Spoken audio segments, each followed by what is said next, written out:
शंकरं शंकराचार्यं केशवं बादरायणं सूत्रभाष्यकृतौ वन्दे भगवन्तौ पुनः पुनः। ईश्वरो गुरुरात्मेति मूर्तिभेदविभागिने व्योमवद्व्याप्तदेहाय दक्षिणामूर्तये नमः। नमः श्री शंकरानंद गुरुपादाम्बुजन्मने सविलास महामोह ग्राहग्रासैककर्मणे।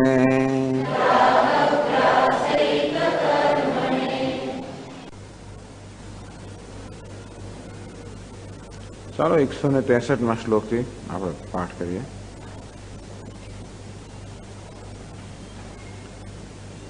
કથમ તર્હિ કિમિચ્છન્નિતિ એવમિચ્છા નિષિધ્યતે નેચ્છા નિષેધઃ કિન્ત્વેચ્છા बाधो भर्जित बीजवत भर्जितानि तु बीजानि सन्त्यकार्यकराणि च विद्वदिच्छा तथेष्टव्य असत्वबोधान्न कार्यकृत दग्धबीजमरोहेऽपि भक्षणाय उपयुज्यते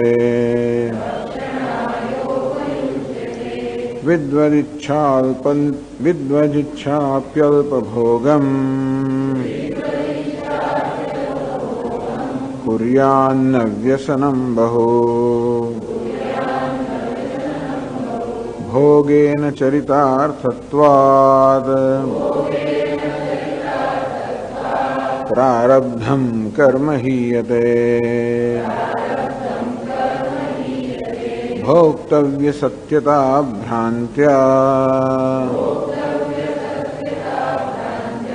व्यसनं तत्र जायते मा विनश्यत्वयं भोगः वर्धतामुत्तरोत्तरम् मा विघ्नाः प्रतिबध्नन्तु धन्योऽस्म्यस्मादिति भ्रमः यदभाविन तद्भावे भावि चेन्न तदन्यथा इति चिन्ता विषघ्नोऽयम् बोधो भ्रमनिवर्तकः समेऽपि भोगे व्यसनम् भ्रान्तो गच्छेन्न बुद्धवान् अशक्यार्थस्य संकल्पाद् भ्रान्तस्य व्यसनं बहु मायामयत्वं भोगस्य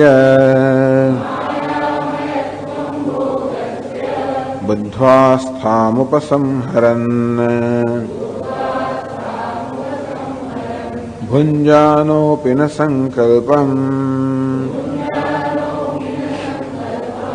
कुरुते व्यसनं कुतः।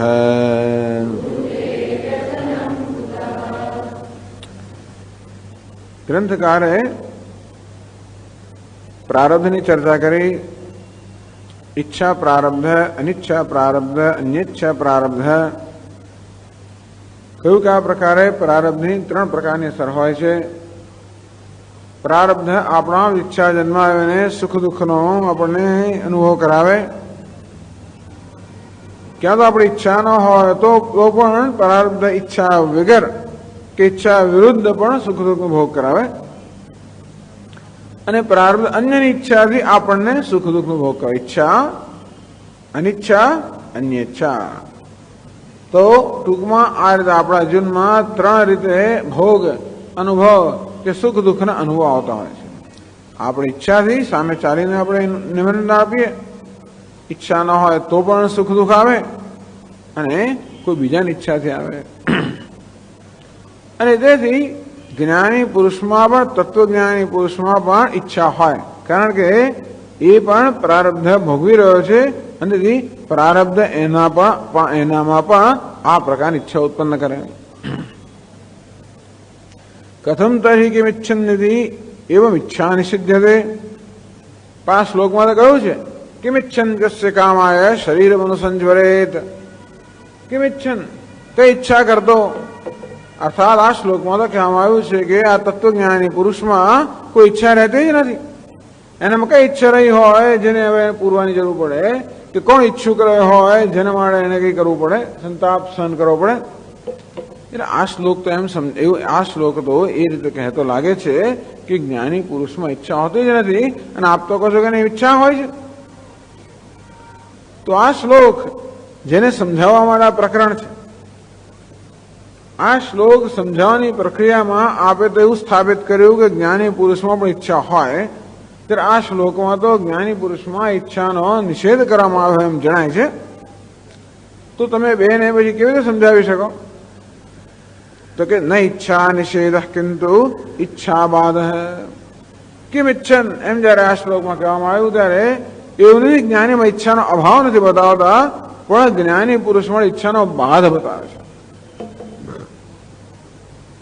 ભર્જિત બીજવત, એટલે ઈચ્છા સ્વરૂપથી નષ્ટ થઈ નથી જ્ઞાની પુરુષ માટે, પરંતુ ઈચ્છાની સત્યતા નષ્ટ થઈ જાય છે. બાદનો અર્થ હવે એટલે એવું સમજાવે છે કે જ્ઞાની પુરુષ જાણે છે કે ઈચ્છા મિથ્યા છે. ભર્જિત બીજવત, જેમ બીજને શેકવામાં આવે તો બીજ રૂપ રહે ખરું, પરંતુ પોતાનું કાર્ય અર્થાત અંકુરને ઉત્પન્ન કરવાનું પોતાનું કાર્ય ન કરી શકે, તેમ ઈચ્છાને પણ જ્યારે મિથ્યા જાણવામાં આવે ત્યારે પોતાનું કાર્ય ઉત્પન્ન ન કરી શકે. એ કહે છે ભર્જિતાન બીજાની સંધિ અકાર્ય કરાણી છે. જેમ શેકેલા બીજ પોતાનું કાર્ય અર્થાત અંકુર ન જન્માવી શકે, વિદ્વદ ઈચ્છા તથા તેવી રીતે વિદ્વદ ઈચ્છા એટલે જ્ઞાની પુરુષના મનમાં જન્મ ઈચ્છા પણ એષ્ટવ્ય અસત્વ બોધાત ન કાર્યકૃત. એષ્ટવ્ય ઈચ્છનીય પદાર્થ જે મિથ્યા છે એ પ્રકારના જ્ઞાનને કારણે એ ઈચ્છા એનામાં કોઈ પ્રકારનો અંકુર ઉત્પન્ન કરતી નથી. તો ઈચ્છા શું અંકુર ઉત્પન્ન કરે? કહે છે દગ્ધ બીજ મરોહે બી. અંકુર એટલે ઈચ્છા અનેક પ્રકારનો ઉપદ્રવ જન્માવે, એ પ્રકારનો અંકુર ઉત્પન્ન કરે. ઈચ્છા આપણામાં વ્યસન જન્માવે. ઈચ્છાને કારણે પછી તૃષ્ણા વધે. ઈચ્છા પૂરી થાય એટલે વળી વધારે ઈચ્છા થાય, તૃષ્ણા વધે. એમ કરીને આપણે કોઈ વસ્તુમાં વ્યસન થાય, વ્યસની બની જઈએ, પરતંત્ર બની જઈએ, તૃષ્ણા વધારે. ઈચ્છા ક્યારે સંતુષ્ટ ના થાય તો નિરાશા જન્માવે, ક્રોધ જન્માવે, કોપ જન્માવે. આવા અનેક પ્રકારના બધા પ્રત્યાઘાતો ઈચ્છા ઉત્પન્ન કરી શકે. ટૂંકમાં દુઃખ, એક શોક, દુઃખ, આ બધા પ્રત્યાઘાત છે. આપણી ઈચ્છા વિરુદ્ધ આપણા મનમાં ઉત્પન્ન થતા હોય છે. આ ક્રોધ આપણે ઈચ્છા કરીને ઉત્પન્ન કરતા નથી હોતા, કે શોક પણ આપણી ઈચ્છાથી ઉત્પન્ન થતો હોય. આ શોક, ક્રોધ, આ દુઃખ, આ બધી વસ્તુઓ એની જાતે આપણા મનમાં ઉત્પન્ન થતી હોય છે. એને આપણે પ્રત્યાઘાત કહીએ, રિએક્શન. અને એને જ સંસાર કહેવામાં આવે છે. આપણે ઈચ્છતા ના હોય ને ક્રોધ આવે, ઈચ્છતા ના હોય ને દ્વેષ આવે, ઈચ્છતા ના હોય ને શોક જન્મે, ઈચ્છા ના હોય, ઈચ્છતા ના હોય નિરાશા જન્મે, નાસીપાસતા જન્મે. આનું સંસાર, આનું જ બંધન.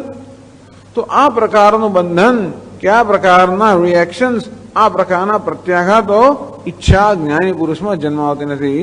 તો જેવી રીતે બીજ પોતાનો અંકુર ઉત્પન્ન કરવાની ક્ષમતા ધરાવે છે, તે રીતે સામાન્ય રીતે ઈચ્છા આ બધા પ્રકારના પ્રત્યાઘાતો ઉત્પન્ન કરવાની ક્ષમતા ધરાવે છે. પરંતુ આ ઈચ્છાના મિથ્યાત્વનો બોધ થવાના કારણે પેલા શેકેલા બીજની જેમ ઈચ્છા પણ આ પ્રકારના પ્રત્યાઘાત રૂપી કે દુઃખ કે શોક રૂપી અંકુર ઉત્પન્ન કરવા શક્તિમાન નથી. તો ઈચ્છા આ પ્રકારે પ્રત્યાઘાત ન જન્મ આવે તો ઈચ્છા છે એમ જ કેમ કેવું કહી શકાય? જ્ઞાની પુરુષમાં ઈચ્છા છે એવું કેવું કહી શકો? બીજા બધા લોકોમાં ઈચ્છા છે કેમ કહેવાય? કારણ કે એ જ્યાં ઈચ્છા હોય, જ્યાં ક્રોધ હોય, નિરાશા, આવું જોઈને જાણે કે હા કેમ નિરાશા ભાઈ અપેક્ષા રાખી હતી માટે નિરાશા જન્મી. એવું તો સામાન્ય માણસો થાય. એ સામાન્ય માણસોને જે દુઃખ થતું હોય, ક્રોધ જન્મતો હોય, એ પરથી આપણે અનુમાન કરી શકીએ કે એમનામાં ઈચ્છા છે. પણ જ્ઞાની પુરુષમાં આ પ્રકારના પ્રત્યાઘાતો ન જન્મતા હોય તો આપણે કેમ કહી શકીએ એના ઈચ્છા છે? તો એ દગ્ધ બીજમ અરોહેપી ભક્ષણાય ઉપયુજ્યતે. જેવી રીતે આપણે પેલો અંકુર ન ફૂટે તો કહી કેમ શકાય કે બીજ છે જ? બીજનું અસ્તિત્વ અંકુર પરથી જાણતા હોઈએ તેવી રીતે ઈચ્છાનું અસ્તિત્વ પણ આ બધા પ્રત્યાઘાતો પરથી જાણતા હોઈએ. જ્ઞાની પુરુષમાં આ બધા પ્રત્યાઘાતો ન જન્મતા હોય તો અમે ઈચ્છા છે એમ કેમ કહી શકાય? તો કે જો પેલું શેકેલું બીજ, આ બીજના બે કાર્ય છે. દગ્ધ બીજમ અરોહેપી. બીજને જયારે શેકવામાં આવે ત્યારે પછી અંકુર ઉત્પન્ન ના કરે, પણ ભક્ષણાય ઉપયુજ્યતે, એને ખાઈ તો શકાય. આમ તરબૂચનું બી એને શેકીએ એટલે ખાઈ શકાય. અરે તરબૂચ ગોટલાનો પણ કેરીનો ગોટલો શેકે એટલે ખાઈ શકાય, આવું થતું હોય છે ને.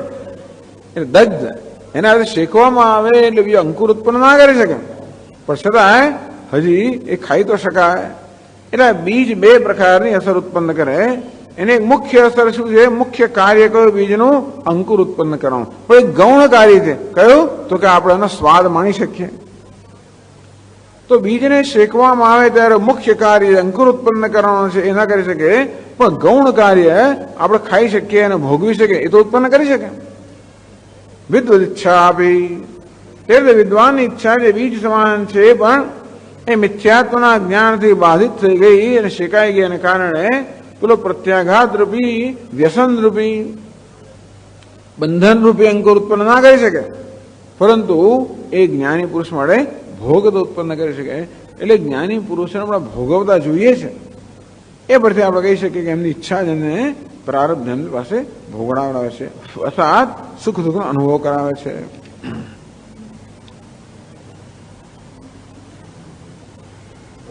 પણ એકવાર ભોગ થાય, સુખ અનુભવ થાય તો પછી પ્રત્યાઘાતો જન્મે ને. કર્મ પ્રત્યાઘાતો ના જન્મ તો કે નહીં. ભોગે ને ચરિતાર્થત્વાત પ્રારબ્ધમ કર્મ હિયતે. આ પ્રારબ્ધ શું કરે? પ્રારબ્ધ માત્ર આપણે માટે સંજોગો ઉત્પન્ન કરે, અનુકૂળ ને પ્રતિકૂળ સંજોગો ઉત્પન્ન કરે, પરંતુ એ સંજોગો પ્રત્યે કયા પ્રકારનો પ્રત્યાઘાત કે પ્રતિભાવ હશે એ તો આપણી સમજ ઉત્પન્ન કરે છે. ભોક્તવ્ય સત્યતા ભ્રાંત્યા વ્યસનમ તત્ર જાયતે. અનુકૂળ ને પ્રતિકૂળ સંજોગો જન્મે ત્યારે અજ્ઞાની પુરુષ એ સંજોગો પ્રત્યે હંમેશા પ્રત્યાઘાત દર્શાવતો હોય. અનુકૂળ સંજોગો પ્રત્યે હર્ષ અને પ્રતિકૂળ સંજોગો પ્રત્યે શોક, આમ હર્ષ શોકના પ્રત્યાઘાત જન્મતા હોય છે અજ્ઞાની મનુષ્યમાં. કેમ? ભોક્તવ્ય સત્યતા ભ્રાંત્ય. કારણ કે જે પદાર્થ આપણે ભોગવી રહ્યા છે, કે જે સંજોગો અનુભવી રહ્યા છે એ સત્ય છે, એ પ્રકારની ભ્રાંતિને કારણે મારામાં પેલા હર્ષ શોકના પ્રત્યાઘાતો જન્મે છે. એને કારણે આ માણસ બંધાય છે. કે બંધાય છે? મા વિનશ્યત્વયં ભોગ વર્ધતામ ઉત્તરોત્તરમ. જ્યારે જ્યારે પણ કોઈ અનુકૂળ ભોગ આવે, જ્યારે જ્યારે અનુકૂળ વિષય આવે ત્યારે મનમાં આ માણસ સંકલ્પ કરે, મનોરથ કરે. મા વિનશ્યતુ અયમ ભોગ, આ ભોગ, આ અનુકૂળ વસ્તુનો વિનાશ ન થાવ. ઉત્તરોત્તરમ વર્ધતામ. પરંતુ આ જે અનુકૂળ વિષય છે, ઇષ્ટ વિષય છે, એનો વિનાશ ન થાવ, એની ઉત્તરોત્તર વૃદ્ધિ થતી રહે. મા વિઘ્ના પ્રતિબદ્ધંતુ. અને આ અનુકૂળ ઇષ્ટ વિષયને ભોગવવામાં કોઈ પ્રકારના વિઘ્નો આવે એને પ્રતિબંધ ના કરે, મનમાં કલ્પના કરે. ધન્યોસ્મી સ્માદ. કેમ ભાઈ? અસ્માદ અહમ ધન્યોસ્મી, કારણ કે ઓહો આ વિષયના ભોગને હું ધન્ય બની ગયો. એટલે અજ્ઞાની મનુષ્ય સમક્ષ કોઈ આ પ્રકારે અનુકૂળ કે ઈચ્છનીય વિષય આવે ત્યારે એનો આનંદ લેતો હોય અને ઓહો આને આ વિષયને કારણે હું ધન્ય છું. એના મનમાં એવી સ્પષ્ટ એવી સમજ છે કે એનો મનમાં એવો સ્પષ્ટ ભ્રમ છે કે આ વિષય મને અત્યારે સુખ આપી રહ્યો છે અને વિષયને જ્યારે આપણે સુખનું સાધન માનીએ ત્યારે પછી તો એની જરૂર પડે. સુખ મારા માટે મહત્વનું છે અને વિષયને જ્યારે હું સુખનું સાધન માનતો ત્યારે વિષય મહત્વનો બને. તો પછી મારા મનમાં એ પ્રકારની ઈચ્છા જ બને કે આ વિષય જતો ના રહે અને આ જ વસ્તુ ઉત્તરોત્તર વધારે મળતી રહે, એમાં કોઈ પ્રતિબંધો વિઘ્નો ન આવે, કારણ કે આને કારણે હું આનંદમાં છું, ધન્ય છું. તો આ પ્રકારનો ભ્રમ વિષય પ્રત્યે હોવાને કારણે અજ્ઞાની પુરુષમાં હર્ષ અને શોક આ પ્રકારના પ્રત્યાઘાતો જન્મે છે અને એમાંથી પછી બીજા બધા પ્રત્યાઘાતો જન્મે છે. જ્ઞાની પુરુષમાં આવું નથી. પણ આપણને આવું થાય તો શું કરવું? આવું થાય તો ખરું જ ને સ્વામી, અમે સંસારી છે તો આવું થાય તો ખરું જ ને, તો શું કરવું? સામાન્ય માણસ હવે આવા પ્રકારનું મનમાં ચિંતન કે સંકલ્પ કરતો હોય, ચિંતા કરતો હોય, ઇદમ મે શ્રેય કદા ભવિષ્યતિ, હું જે ઈચ્છું છું એ ક્યારે થશે? ઇદમ અનિષ્ટમ કદા નિવર્તિષ્યતે, આ હું જે ઈચ્છતો નથી એ ક્યારે એનું નિવારણ થશે? હંમેશા મનમાં માણસ આ પ્રકાર ચિંતાનો આ જ વિષય હોય છે. હું જે પેલું ઈચ્છું છું એ ક્યારે આવશે, એ ક્યારે બનશે, અને આ જે વસ્તુ જે ઈચ્છતો નથી એ ક્યારે દૂર થશે. બસ આ પ્રકારની ચિંતા આ બધી ઈચ્છાઓ ઉત્પન્ન કરે, એમ કરીને આપણામાં અનેક પ્રકારનું વ્યસન, અનર્થ, સંતાપ જન્માવે. તો કહે છે કે આ પ્રકારના સંતાપથી મુક્ત રહેવા માટે કયા પ્રકારની દ્રષ્ટિ હોવી જોઈએ? યદ ભાવી ન તદભાવી, ભાવી છે ન તદન્યથા, યદ ભાવી ન તદભાવી, જે બનવાનું નથી એ નહીં જ બને. ભાવી છે ન તદન્યથા, જે બનવાનું છે એને અન્યથા કરી શકવાના નથી.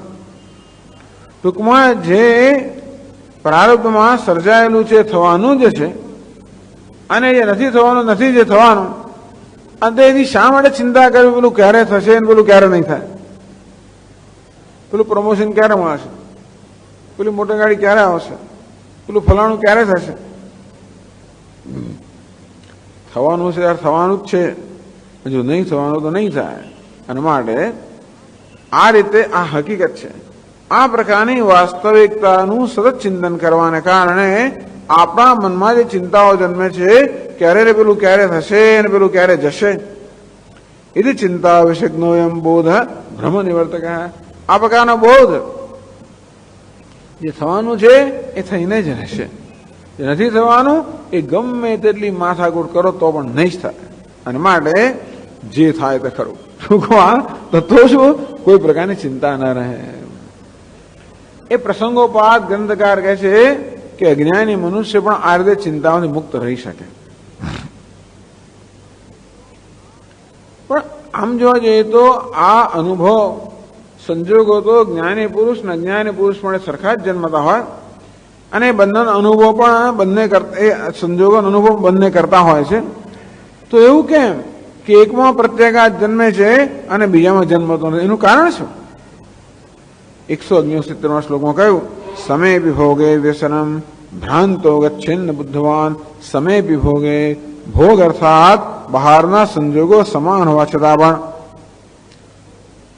ભ્રાંત વ્યસનમ ગચ્છેત, આ ભ્રાંત મનુષ્ય જે પેલા ભોગ્ય વિષયોને બધાને સત્યતા આપે છે એ જેમાં ફસાતો હોય છે, એ અનેક પ્રકારના દુઃખનો ભાગી બનતો હોય છે. ન બુદ્ધવાન પણ જ્ઞાની પુરુષ નહીં. તો પેલો શું કરે છે? અજ્ઞાની માણસ કરે છે અશક્યાર્થસ્ય સંકલ્પાત ભ્રાંતસ્ય વ્યસનમ બહુ. આ ભ્રાંત મનુષ્ય જે જગતના પદાર્થોને અને એમાંથી મળતા સુખને સત્ય માને છે, એ મનમાં અનેક પ્રકારના સંકલ્પો કરે છે જે અશક્ય હોય છે.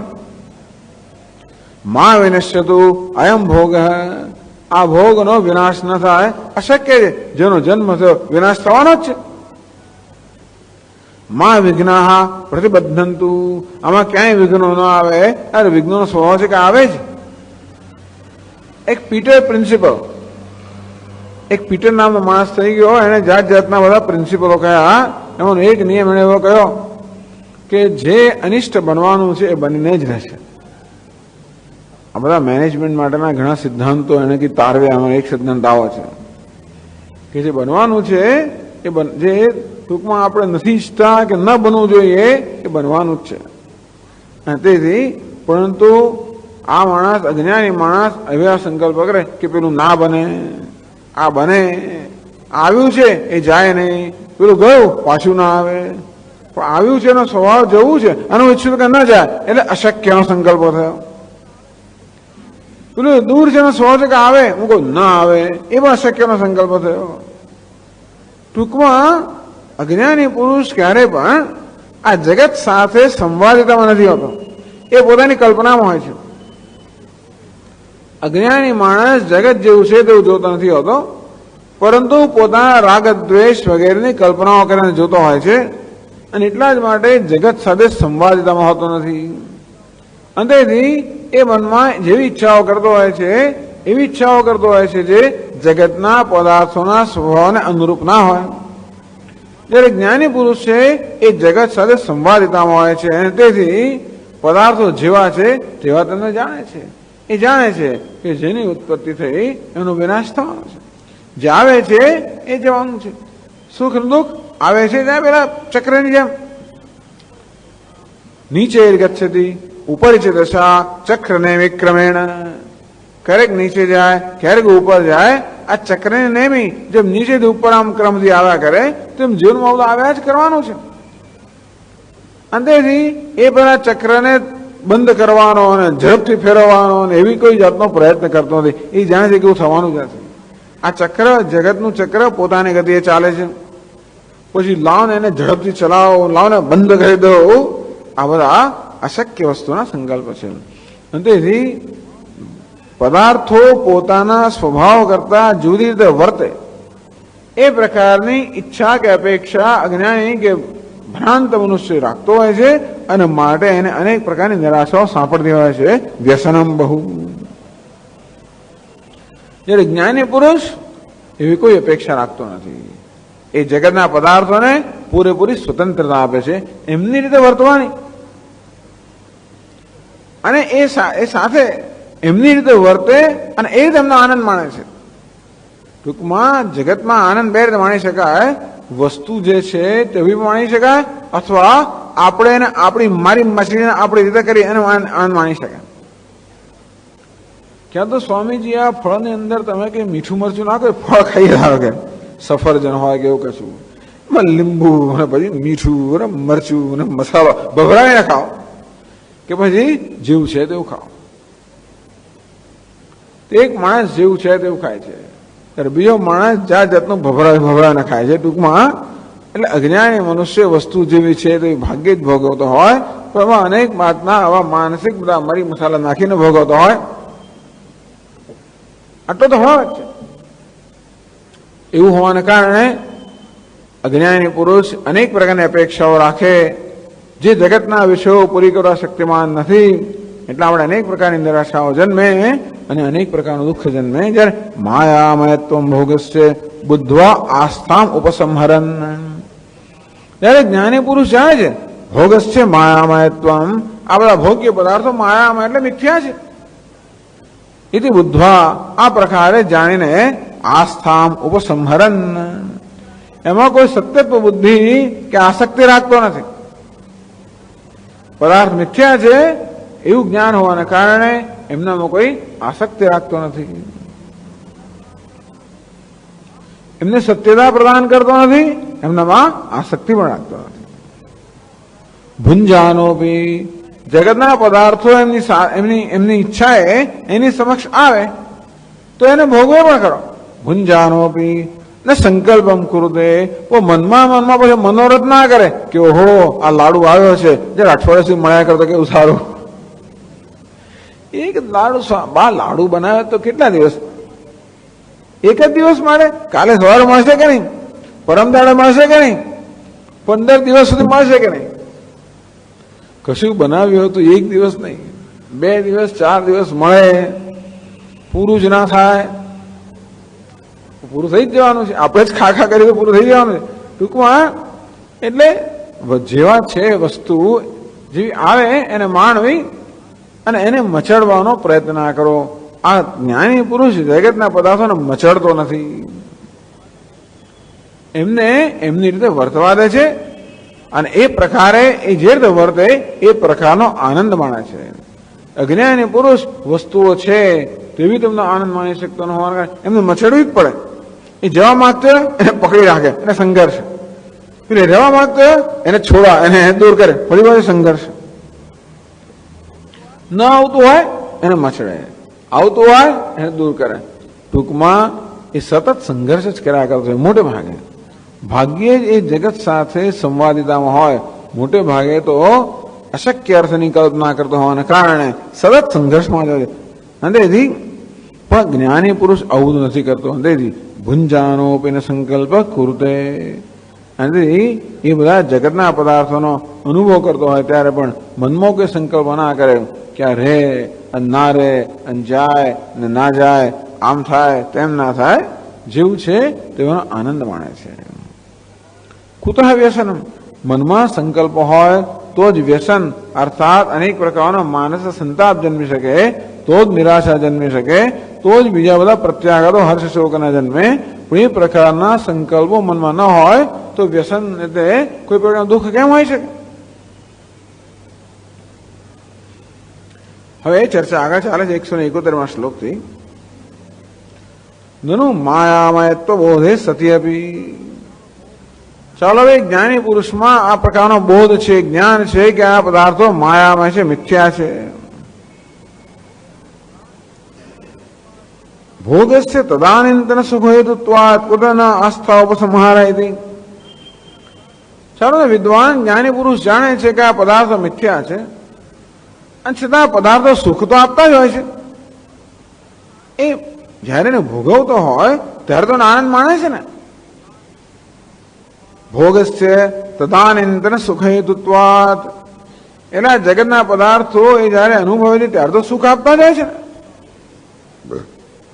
કુતઃ આસ્થા ઉપસંહાર, તો પછી એનામાં એની સત્યતા કે અનુરાગ કે આસક્તિ કેમ ના હોય? ચલો ભાઈ હું એને મંગાવું નહીં, એની ઈચ્છા ના કરું અને છતાં પણ પેલું આવે ત્યારે મને આનંદ થાય છે, એટલે મનમાં કંઈક તો થાય ને કે પેલું આવે તો સારું.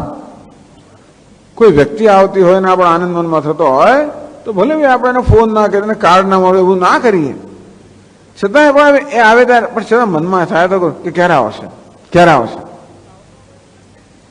તે અમુક વસ્તુનો આનંદ આવતો આપણે એની આશા એની રાહ તો જોઈએ જ ને. સ્વયં મનનો જમણવાળ ક્યારે થશે? ઘણા લોકો પૂછતા હોય ક્યારે આવે. એવું એનો ધારો કે વર્ષમાં એક વાર આવે તો આપણે પ્રવચનોનો આનંદ માણતા હોઈએ તો પછી મનમાં એની અપેક્ષા રહે ક્યારે આવશે. તેનો અર્થ એ છે કે જે કોઈ વસ્તુ આપણને સુખ આપતી હોય એમાં આસક્તિ ન જન્મે એ કેમ બને? એ પ્રશ્ન છે.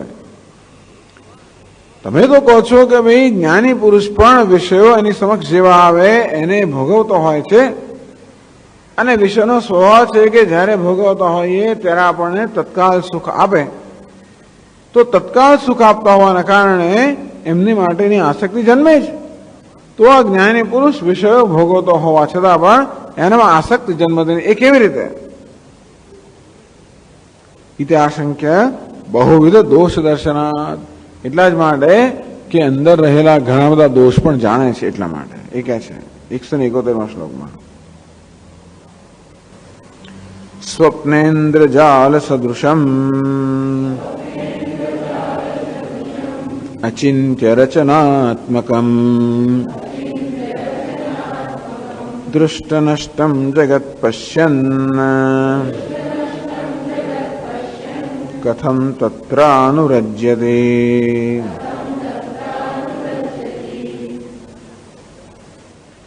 તો જ્ઞાની પુરુષ જાણે જગત કેવું છે, જગતના પદાર્થો કેવા છે? સ્વપ્નેન્દ્રજાળ સદૃશમ અચિંત્ય રચનાત્મકમ. સ્વપ્ન ઇન્દ્રજાળ સદૃશમ, આ જગત કેવું છે? સ્વપ્ન સમાન. સ્વપ્ન એટલે કેવું?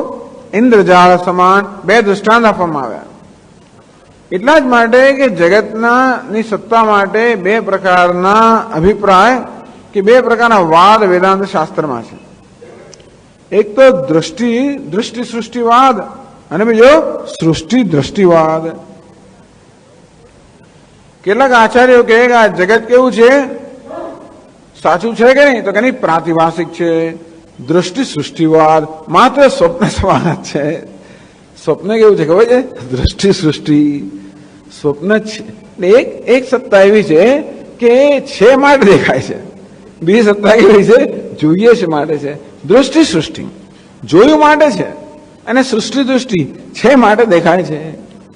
સ્વપ્ન કેવું છે? દૃષ્ટિ સૃષ્ટિ. સ્વપ્નમાં આપણે જોઈએ છે માટે છે. સ્વપ્નના પદાર્થો છે માટે દેખાય છે એવું નથી, પરંતુ જોઈએ છે માટે જન્મે છે. તો સ્વપ્નમાં કેવું થતું હોય છે, મનમાં જેમ જેમ સંકલ્પ જન્મે તેમ તેમ પેલો પદાર્થ ઉત્પન્ન થતો જાય.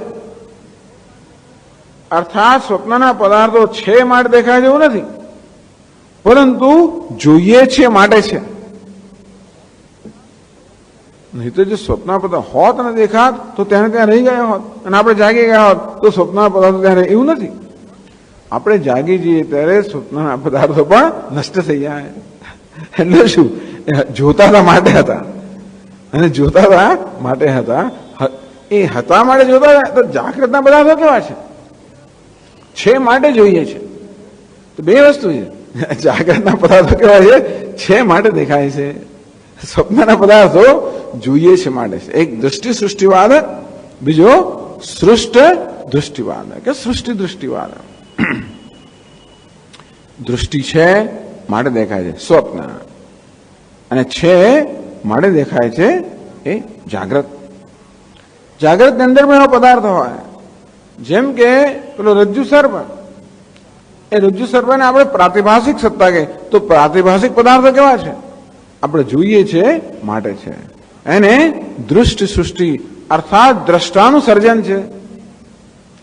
એક પદાર્થો કેવા છે? દ્રષ્ટાનું સર્જન. અને બીજા પદાર્થો કેવા છે? સર્જન છે માટે દેખાય છે. સ્વપ્ન કેવું છે? દ્રષ્ટાનું સર્જન. અને જાગ્રત કેવું છે? સર્જન છે માટે દેખાય છે. એને આપણે કહે ઈશ્વરનું સર્જન. જીવ સૃષ્ટિ અને ઈશ્વર સૃષ્ટિ. પણ કેટલાક આચાર્યો કહે છે કે ઈશ્વર સૃષ્ટિ નામની વસ્તુ છે જ નહીં. કેટલાક એમ માને છે કે આ જગત જે છે, અને આ વ્યવહારિક જગત પણ વાસ્તવમાં એ દ્રષ્ટાનું સર્જન જ છે, કોઈ ખરેખર જગત નથી. આવા ક્ષણિક વિજ્ઞાની બૌદ્ધ લોકો અને વેદાંતમાં પણ આ પ્રકારનો મત પ્રવર્તમાન છે કે વાસ્તવમાં એક પ્રાતિભાષિક સત્તા જે છે, કોઈ વ્યવહારિક સત્તા નથી. તો પ્રાતિભાષિક સત્તા એટલે દ્રષ્ટાનું સર્જન. વ્યવહારિક સત્તા અર્થાત સર્જન છે માટે દર્શન, દર્શન છે માટે સર્જન, સર્જન છે માટે દર્શન. હવે બે પ્રકારના વાદ છે. હવે એમ કહે કે બે પ્રકારની સત્તા છે. એક ત્રીજી પારમાર્થિક સત્તા. એમ કે વેદાંત શાસ્ત્ર સામાન્ય રીતે ત્રણ પ્રકારની સત્તાઓ સ્વીકારે છે: પારમાર્થિક સત્તા, વ્યવહારિક સત્તા અને પ્રાતિભાષિક સત્તા. પ્રાતિભાષિક સત્તા દ્રષ્ટાનું સર્જન, જેમ કે સ્વપ્ન, જેમ કે રજ્જુ સર્પ વગેરે. બીજી છે વ્યવહારિક સત્તા, જેમ કે જગતના બધા જાગ્રત જગતના પદાર્થો જે બધાના માટે સમાન રીતે વ્યવહાર માટે ઉપલબ્ધ છે. પણ એ પણ છે તો મિથ્યા, કારણ કે બાદ થઈ જાય છે. સુષુપ્તિ વગેરે અવસ્થામાં આ જાગ્રત પદાર્થોનો બાદ થાય છે, એ પણ મિથ્યા જ છે. અને ત્રીજી છે પારમાર્થિક સત્તા, જેનો કોઈ સંજોગોમાં બાદ ના થાય. જાગ્રતમાં, સ્વપ્નમાં, સુષુપ્તિમાં સમાન રીતે હોય. વર્તમાનમાં, ભૂતકાળમાં, ભૂતમાં, વર્તમાનમાં, ભવિષ્યમાં પણ સમાન જ રહે. અર્થાત દેશ, કાળ, વસ્તુ, પરિસ્થિતિ, અવસ્થા કોઈ પણ સંજોગોમાં જે બદલાયનું નામ છે પારમાર્થિક સત્તા, એ છે પરમ બ્રહ્મ. તો વેદાંત શાસ્ત્રમાં આ રીતે ત્રણ પ્રકારની સત્તાનો સ્વીકાર છે. કેટલાક વેદાંતના આચાર્યો માત્ર બે સત્તા સ્વીકારતા હોય છે: પ્રાતિભાષિક સત્તા, પારમાર્થિક સત્તા અને પ્રાતિભાષિક સત્તા. એ લોકો વ્યવહારિક સત્તા ગણતા નથી. આ બધું વ્યવહાર છે, આ બધું પણ કલ્પના જ છે. ટૂંકમાં જાગ્રત અવસ્થાની અંદર પણ જે જગતનો આપણે અનુભવ કરીએ છીએ એ જગત કોઈ રચેલું નથી, આપણે જ રચીએ છીએ. અર્થાત આપણા મનની જ કલ્પના છે એવો પણ એક અભિપ્રાય છે. ચાલ આ બધા પણ આપણે કઈ પ્રક્રિયાઓ છે. ટૂંકમાં આ બધી પ્રક્રિયાઓ ઉપયોગી હોવાને કારણે દરેક પ્રક્રિયાનો કોઈનો કોઈ ઉપયોગ હોય છે. અંતેથી બે દૃષ્ટાંત આપવામાં સ્વપ્ન ઇન્દ્રજાલ સદૃશમ. સ્વપ્ન અર્થાત પ્રાતિભાષિક સત્તા એટલે જગતના કેટલાક પદાર્થો કેવા છે? પ્રાતિભાષિક છે, અર્થાત મારી પોતાની કલ્પના છે. ઇન્દ્રજાલ સદૃશ. ઇન્દ્રજાલ એટલે માયાવી, પેલું જાદુગર જે આખી જાદુની રચના કરે એ આપણે રચેલી નથી, એ કોઈક બીજાએ રચેલી છે. તો તેવી રીતે આ જગત પણ કેવું છે? જાદુગરની રચના સમાન. કેવો જાદુગર? ઈશ્વર નામનો મહાન જાદુગર. માયામ તો પ્રકૃતિ વિદ્યાત માયનમ તો મહેશ્વરમ. અને ઈશ્વરને માયાવી કહેવામાં આવે છે. માયા દુરત્યા, મારી માયા. તો આપણો માયાવી એટલે જાદુગર. જે જાદુગર પોતાના જાદુથી એક સ્વતંત્ર જગત રચતો હોય તો ઈશ્વરે પણ પોતાની માયારૂપી જાદુથી આ સમગ્ર જગતની રચના કરી.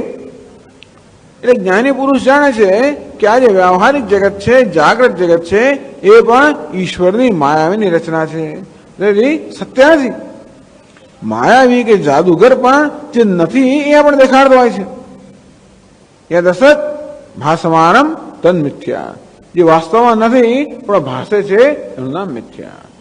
જેમ કે સ્વપ્ન અથવા તો આ જાદુનું જગત.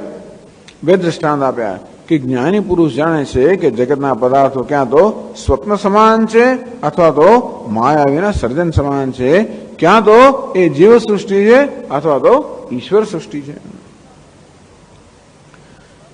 કેમ એને મિથ્યા કહો છો?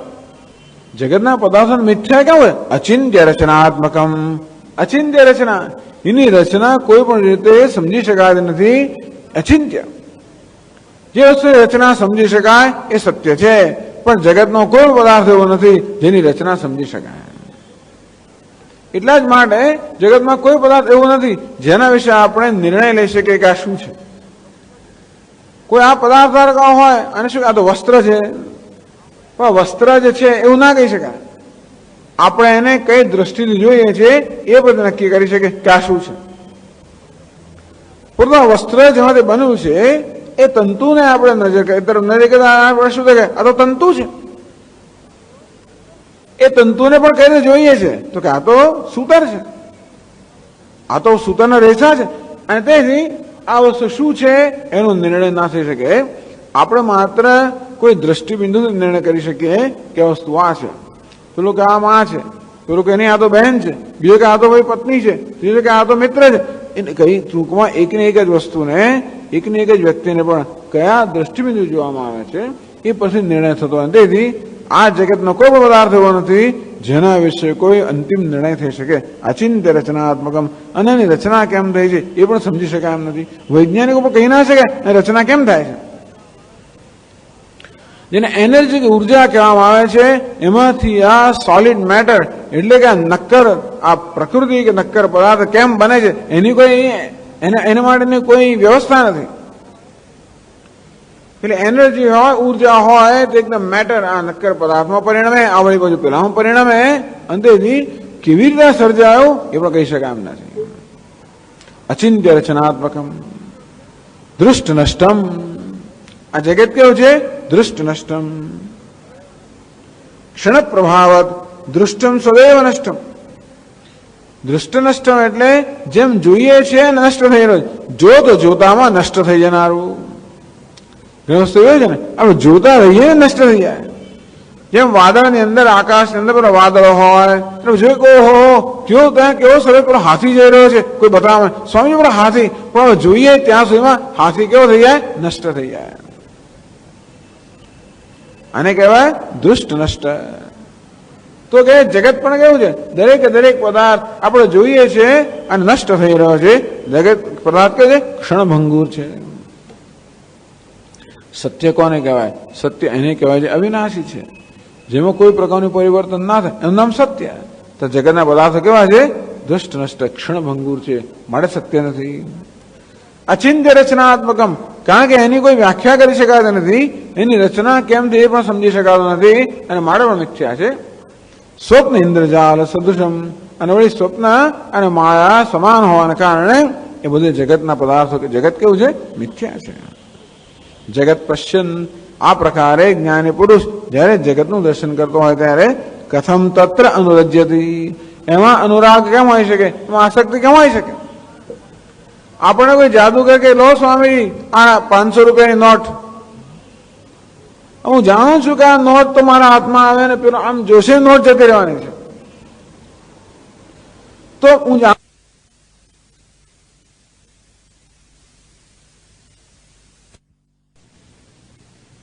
પછી એવી 500 રૂપિયાની નોટમાં મને આસક્તિ કેવી હોય શકે?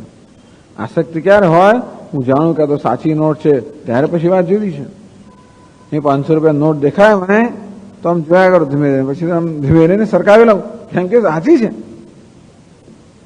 પણ ઘણા લોકો નોટ લાવતા હોય છે 500 રૂપિયા 1000 રૂપિયા જાત જાતની બધી નોટો હોય છે, ખાલી બનાવટી હોય છે, ખાલી રમત માટે હોય છે. એવી હોય તો સારું, કેવી સરસ દેખાય, ખરેખર સારી બનાવી, પણ એમાં આસક્તિ મને ના હોય કે હું જાણું છું કે આની કિંમત એક કાગળથી વધારે નથી. કથમ તત્ર અનુરજ્યતી, આમ જગતનું જગતના પદાર્થોનો મિથ્યાત્વ જાણે, એમની ક્ષણભંગુરતા જાણે, અને એ પણ જાણે કે માત્ર જગત પેલા માયા વિના રચેલા જગતની જેમ માત્ર આભાસ છે એવું જાણે, તો પછી એમાં કોઈ અનુરાગ કે આસક્તિ કેમ હોઈ શકે? ન હોઈ શકે. તેથી આ મિથ્યાત્વના જ્ઞાનને કારણે જ્ઞાની પુરુષને જગતના પદાર્થોમાં કોઈ આસક્તિ નથી.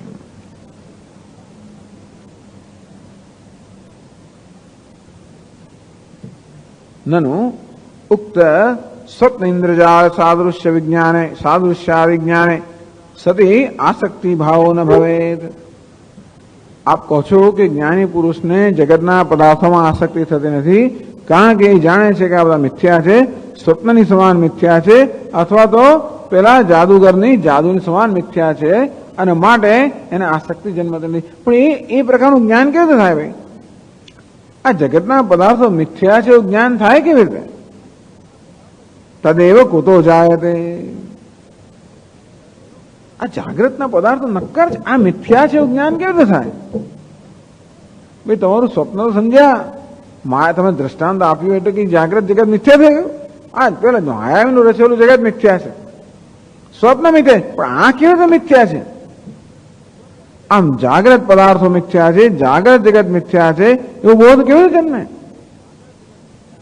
તજન્મ ઉપાયમાં, તો પછીના 2 શ્લોકમાં ગ્રંથકાર આપણને ઉપાય બતાવે છે કે કેવી રીતે જાગ્રતના પદાર્થો કે વ્યાવહારિક સત્તા ધરાવનારા પદાર્થો પણ મિથ્યા છે, એ કઈ રીતે એ બોધ કેમ જન્મે એ માટે આપણને વિવેક બતાવે છે 172 અને 73માં શ્લોકમાં. સ્વસ્વપ્નમાં પરોક્ષેણ દૃષ્ટ્વા પશ્યન સુજાગરમ ચિંતયેદપ્રમત્તઃ સન્ન ઉભાવનુદિનમ મુહુઃ ચિરં તયો સર્વસામ્યમ અનુસંધાય જાગરે સત્યત્વ બુદ્ધિમ સંત્યજ્ય નાનુરજ્યતિ પૂર્વવત.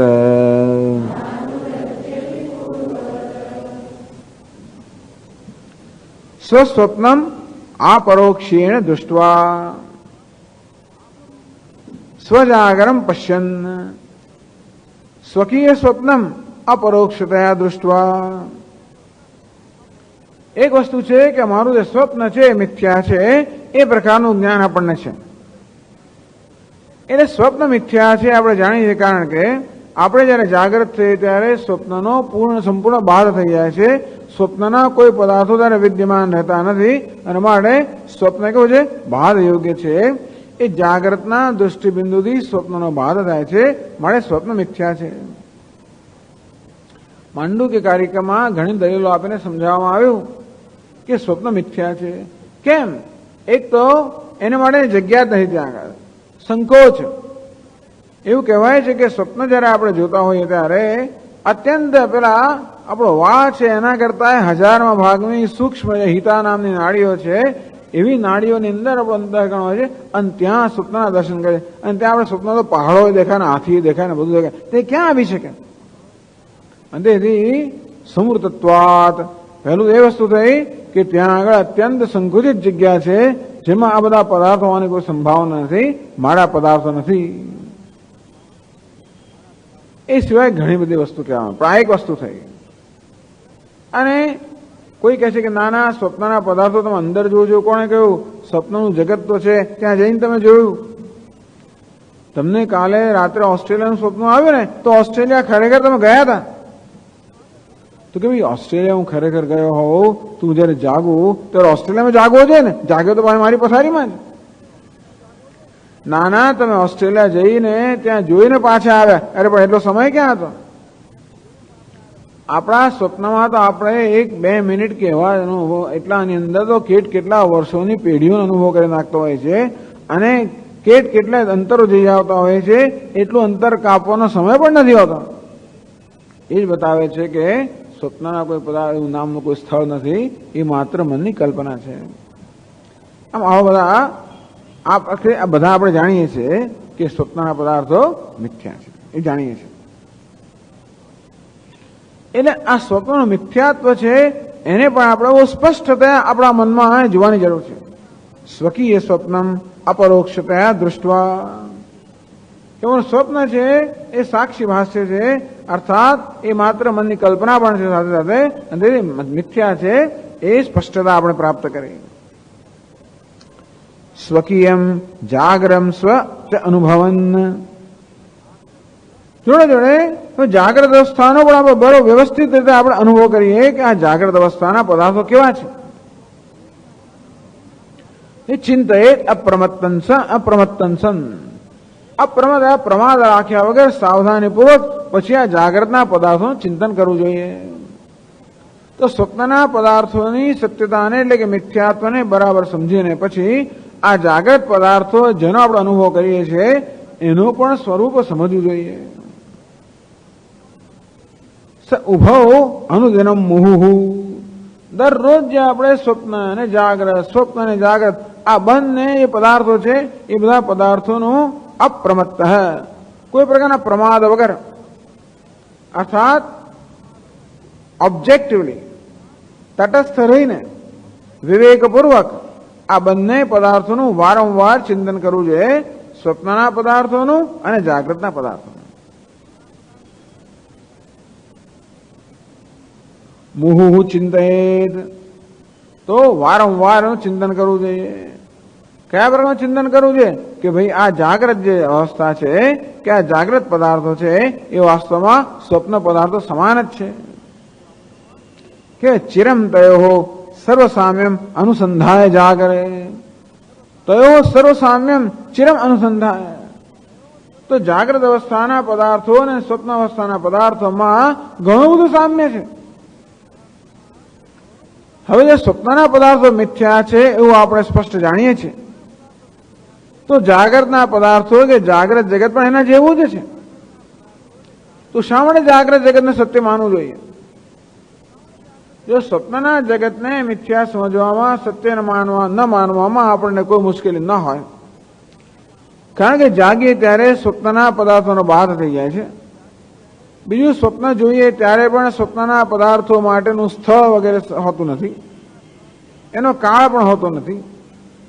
અને એવું હોવાને કારણે વળી પાછું રોજ નવું સ્વપ્ન. ધારો કે સ્વપ્ન સાચું હોત તો રોજ એકનું એક જ આવ્યું હોત.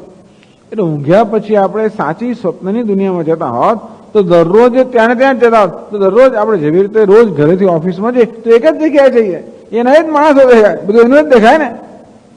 તેવી જ રીતે આપણે જાગ્રતમાંથી સ્વપ્નમાં રોજ જતા હોત અને સ્વપ્ન નામનું ખરેખર એ જગત હોત તો રોજ આપણે એના જ માણસ, એનું જ માણસ. પણ એવું નથી. ગઈકાલનું સ્વપ્ન ગઈકાલે ગયું, આજનું તદ્દન નવું સ્વપ્ન. આમ દરરોજ જે નવું સ્વપ્ન દેખાય છે, આ બધા પરથી સ્પષ્ટ થાય છે કે સ્વપ્ન તો માત્ર કલ્પના જ છે, મિથ્યા છે. તો હવે જાગ્રતના પદાર્થો કે જાગ્રત જગત છે એ પણ સ્વપ્ન જેવું જ છે. એમાં ટૂંકમાં ઘણું બધું સામ્ય છે. સર્વસામ્યમ તાત્કાલિક ભોગ હેતુત્વ પરિણતિ વિરસત્વ વિનાશત્વાદ લક્ષણમ ચિરમ અનુસંધાય. એક તો માંડુક્ય કારિકામાં પણ કહેવામાં આવ્યું કે આ જાગ્રતની અંદર જે પ્રકારનો સ્વપ્નમાં જેવો વ્યવહાર છે એવો જ વ્યવહાર જાગ્રત અવસ્થામાં છે. સ્વપ્નમાં એક દૃશ્ય વ્યવહાર છે. સ્વપ્નમાં હું દ્રષ્ટા છું, સ્વપ્ન જગત દૃશ્ય છે. તેમ જાગ્રતમાં હું દ્રષ્ટા છું, આ જગત દૃશ્ય છે. જો સ્વપ્ન જગત મિથ્યા હોય તો આ દ્રષ્ટા અને દૃશ્યનો વ્યવહાર મિથ્યા હોવો જોઈએ. જો સમગ્ર સ્વપ્ન જગત મિથ્યા હોય તો સ્વપ્નમાં જે કાંઈ છે એ મિથ્યા હોવું જોઈએ. તો સ્વપ્નમાં દ્રષ્ટા અને દૃશ્યનો વ્યવહાર છે એનો અર્થ એ થયો કે દૃશ્ય અને દ્રષ્ટાનો વ્યવહાર મિથ્યા હોવો જોઈએ. તો જાગ્રતમાં પણ આ દ્રષ્ટા અને દૃશ્યનો વ્યવહાર છે, માટે જાગ્રત પણ મિથ્યા હોવું જોઈએ. બીજું શું કે સ્વપ્નના પદાર્થો જ્યારે ભોગવતા હોઈએ ત્યારે જ આપણને સુખ આપતા હોય, પછી ના આપે. તેમ જાગ્રતના પદાર્થો પણ જ્યારે ભોગવતા હોઈએ ત્યારે સુખ આપે અને પછી ના આપે. અત્યારે આપે અને પાછા પછી ના આપે. તાત્કાલિક ભોગ હેતુત્વ પરિણત સ્વપ્નના પદાર્થો વારંવાર સતત બદલાયા કરતા હોય છે, જાગ્રતના પદાર્થો પણ બદલાયા કરતા હોય છે, મળે એ પણ સમાનતા છે. વિરસત્વ સ્વપ્નમાં પણ શું છે કે વસ્તુ ભોગવ્યા પછી આપણે એનો રસ ઉડી જાય. આમ દરેક પદાર્થો આપણને થોડોક રસ આપે ખરા, પછી અમુક ભોગવ્યા પછી એનો રસ ઉડી જાય. તો જાગ્રતમાં પણ એવું જ છે. પદાર્થ હંમેશા આપણને રસ નથી આપતો. રસગુલ્લો પણ હંમેશા રસ ના આપે. 1, 2, 5, 10 ખાધા પછી શું ભલે કહેવાય રસગુલ્લા, પણ કોઈ રસ આપણને રહેતો નથી એનામાં. એટલું જ નહીં, પરંતુ આપણે બહુ રસગુલ્લા ભાવતા એટલે સ્વામીજી આજે શું બનાવ્યું ખબર છે? શું? તો કે રસગુલ્લા. હા, સરસ. સાંજે પછી સ્વામીજી આવે શું? તો કે રસગુલ્લા. અરે ભાઈ 3 દિવસ રસગુલ્લા ખવડાવો તો 4થે દિવસે રસગુલ્લા જોવા પણ ના ગમે. એટલે કેટલાક લોકો આશ્રમની અંદર, ત્યાં આપણે દક્ષિણ ભારતમાં આશ્રમો બધા હોય ને, ત્યાં સવારે રોજ નાસ્તો બનાવ ઇડલી ઢોસા અને ઇડલી સામે નાસ્તામાં હોય. તો કહે છે કે 3 વર્ષ આશ્રમમાં રહ્યા પછી એવી સ્થિતિ થઈ કે ઇડલીને જોઈને આમ ઉપકા આવે. અત્યારે આપણને ગુજરાતમાં કેવું છે, ઇડલી એટલે હા સવારના બનો કોઈ ઇડલી આપે તો આપણે ખુશ થઈ જઈએ. પણ એની ઇડલી અઠવાડિયું, 15 દિવસ, મહિનો જો ખાવામાં આવે તો પછી આપણે કહે કે હવે મને કોઈ ભૂખ જ નથી, ઇડલી ભૂખ જતી રહે. વિરસત્વ ટૂંકમાં આ બધા પદાર્થો કેવા છે? પોતાનો રસ ગુમાવનારા છે. સ્વપ્નમાં જેવું થતું હોય છે, જાગ્રતમાં પણ આ પદાર્થો એવા જ હોય છે, એમાં કોઈ રસ રહેતો નથી હોતો. એટલે કહ્યું કે આ બધું વિનાશિત્વ. જેમ સ્વપ્નના પદાર્થો પણ નષ્ટ થઈ જાય છે, તેમ જાગ્રતના પદાર્થો પણ નષ્ટ થઈ જાય છે. સર્વસામ્યમ ચિરમ તયો સર્વસામ્યમ અનુસંધાય. આ પ્રકારે જાગ્રત અને સ્વપ્નના પદાર્થોનું બધા પ્રકારનું સામ્ય. બધા પ્રકારનું સામ્ય તો નથી, જો કે થોડું જુદું જુદું છે. અહીં કે સર્વસામ્યમ એ તત્વની દ્રષ્ટિએ તો જાગ્રત ને સ્વપ્નના પદાર્થો બધું સામ્ય છે. અમુક થોડો ભેદ છે. જાગ્રતના પદાર્થો એના એટલે રોજ જાગીએ ત્યારે એના એ પદાર્થો હોય છે, એટલું ખરું. સ્વપ્નમાં રોજ એના નથી હોતા, જુદા હોય છે. જાગ્રતમાં પછી ઘેર આવો તો પાછું એની વસ્તુ હોય, સ્વપ્નમાં ઘેર આવો તો એમને ના પણ હોય. તો સ્વપ્નનું ઘર હોય વસ્તુ જુદી પણ હોય. ટૂંકમાં એ રીતે જોઈએ તો સ્વપ્નના પદાર્થો તદ્દન અસ્થિર હોય છે, અસ્થાયી હોય છે, જ્યારે જાગ્રતના પદાર્થોમાં કંઈક સ્થાયીપણું હોય છે. બરાબર છે, પણ એ સિવાય કોઈ તાત્વિક ભેદ હોતો નથી. અને આ રીતે જાગ્રતના પદાર્થોનો સ્વભાવ સ્વપ્નના પદાર્થોના સ્વભાવ સમાન જ છે. જાગ્રતનો વ્યવહાર પણ સ્વપ્નના વ્યવહાર સમાન છે. ચિરમ તયો સર્વસામ્યમ અનુસંધાય. આ પ્રકારે જાગ્રત અને સ્વપ્નનું જે સામ્ય છે, સમાનતા છે, એનું અનુસંધાન બહુ લાંબા સમય સુધી અનુસંધાન કરવું, મુહું વારંવાર કરવું, લાંબા સમય સુધી કરવું. જાગરે સત્યત્વ ઉદ્ધિમ સંત્યજ્ય.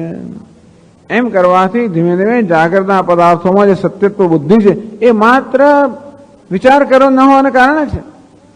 જાગ્રતના પદાર્થોને આપણે સ્થાયી માનીએ છીએ, એમને નિત્ય માનીએ છીએ, સુખના સાધન માનીએ છીએ, આપણા માનીએ છીએ, પ્રિય જે જાતનું માનતા હોઈએ છીએ. આ બધી પદાર્થો વિશેની કલ્પનાઓ છે. પરંતુ આ પદાર્થો અને આપણા એમની સાથે સંબંધો વિશે કોઈ પ્રકારનો વિચાર ન કર્યો હોવાને કારણે આ બધી કલ્પના વડો રાસ્તો અર્થાત એટલે જાગૃતના પદાર્થોને સત્ય માનતા હોઈએ છીએ. પણ ચિરમ અનુસંધાય, આમ લાંબો સમય અનુસંધાન કરવાથી અને વારંવાર અનુસંધાન કરવાથી આ જગતના પદાર્થોમાં જે સત્યત્વ બુદ્ધિ થઈ ગઈ છે એ ધીમે ધીમે ધીમે ક્ષીણ થતી જાય. જાગરે સત્યત્વ બુદ્ધિ સંત્યજ્ય, આમ જાગૃતના પદાર્થોમાં જે સત્યત્વ બુદ્ધિ છે એનો સારી રીતે ત્યાગ કરીને નાનુરજ્યથી પૂર્વવત, પહેલા અજ્ઞાન અવસ્થામાં બ્રહ્મ અવસ્થામાં જાગૃતના પદાર્થો માટે જે પ્રકાર અનુરાગ કે આસક્તિ જન્મતી હતી એવી કોઈ આસક્તિ હવે આ જ્ઞાની પુરુષને જન્મતી નથી. ટૂંકમાં પદાર્થોમાંથી આસક્તિ મળે. આમ તો દોષ દર્શન એટલે કહેવામાં આવ્યું, આગળ કહેવામાં આવ્યું કે દોષ દર્શન કરતો હોય છે. તો બહુવિધ દોષ દર્શનાદ, ચાલો જ્ઞાની શું પણ અરે અજ્ઞાની માણસને પણ આસક્તિ ના થાય વિચાર કરતો. અજ્ઞાની અર્થાત જેને બ્રહ્મ જ્ઞાન નથી એને પણ પદાર્થોમાં આસક્તિ નથી. જો પદાર્થોના સ્વભાવ વિશે લાંબો સમય વિચાર કરે તો કોઈ પણ બુદ્ધિમાન માણસ આસક્તિ ન થાય. અનેક પ્રકારના દોષ રહેલા છે. કેટલાક દોષ હમણાં આપણે એની ચર્ચા કરી. મિથ્યાત્વ તો મોટો દોષ જ છે, એ ઉપરાંત પણ વિનાશીલ છે, નિરર્થ છે. આ પ્રકારના અનેક પ્રકારના દોષો હોવાના કારણે કોઈ બુદ્ધિમાન મનુષ્યને પણ જાગૃતના પદાર્થોમાં આસક્તિ ન જન્મે. તો પછી જે જાગૃતના પદાર્થોનું મિથ્યાત્વ જાણે છે એને કેમ આસક્તિ જન્મી શકે? એટલે આ પ્રકારે પ્રશ્ન પૂછવામાં આવ્યો કે આ જગતના પદાર્થો જે નક્કર જણાય છે, જે સુખનું સાધન જણાય છે, એ બધામાં મિથ્યાત્વ બુદ્ધિ કેમ ઉત્પન્ન થાય? તો કે આ રીતે ઉત્પન્ન થાય કે આપણે મિથ્યા કોને કહેવાય જાણતા હોઈએ છીએ. સ્વપ્નના પદાર્થો મિથ્યા છે એનું આપણને સ્પષ્ટ જ્ઞાન છે, તો એ જ્ઞાનનો ઉપયોગ કરો. સ્વપ્નના પદાર્થો મિથ્યા જે જ્ઞાન, એ જ્ઞાનનો ઉપયોગ કરો. જાગૃતના પદાર્થોને સમજવા માટે એ જ્ઞાનનો ઉપયોગ કરો. તો જણાશે કે સ્વપ્નના જેવા જાગૃતના પદાર્થો સ્વપ્નના પદાર્થો કરતા કે બહુ જુદા નથી. જાગૃતના વ્યવહાર પણ સ્વપ્નના વ્યવહાર કરતા બહુ જુદો નથી. અંતેથી જો સ્વપ્નના પદાર્થો એનો વ્યવહાર એ બધું મિથ્યા હોય તો જાગૃતના પદાર્થો એ વ્યવહાર પણ મિથ્યા જ છે. આ રીતે સત્યત્વ બુદ્ધિ સંત્યજ્ય, આ જાગૃતના એટલે કે વ્યવહારિક જગતના પદાર્થોમાં પણ સત્યત્વ બુદ્ધિનો સારી રીતે ત્યાગ કરીને ન અનુરજ્યથી પૂર્વક, પહેલા જેમ આસક્તિ કરતો હતો એમ હવે એને આસક્તિ જન્મતી નથી.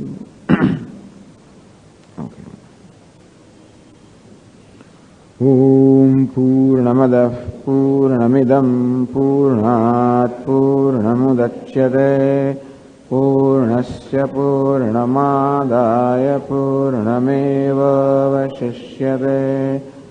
ઓમ શાંતિ શાંતિ શાંતિ.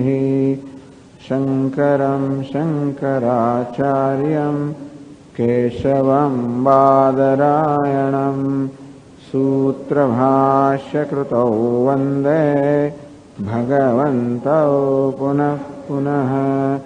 ઈશ્વરો ગુરુરાત્મેતિ મૂર્તિભેદવિભાગિને વ્યોમવદ્વ્યાપ્તદેહાય દક્ષિણામૂર્તયે નમઃ.